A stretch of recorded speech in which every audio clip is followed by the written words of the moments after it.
ka dyan. Yes. Okay, next picture. Siya yung nagdi-disguise siyang Sunny Parson.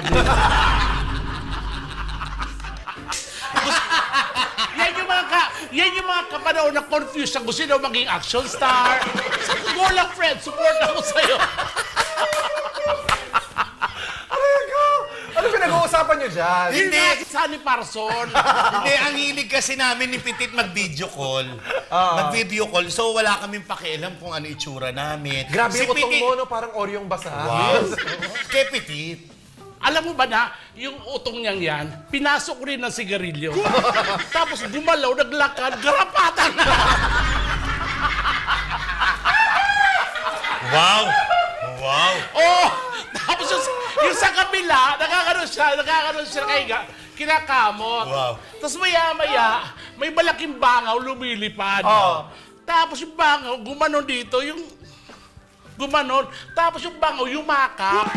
Tapos kinadyot yung utong. Akala bangaw din. Wow. Mamatay. Oh. Eto nga yung utong niya eh. Nadaanan ng pusa. Di ba ang pusa pagka dumumi, nagkakayod ng ganyan? Nagganon yung pusa. Akala dumi rin yung utong mo. Mamatay. Pakita mo. Ay, kaya ko ipakita. Mamaya, Negi.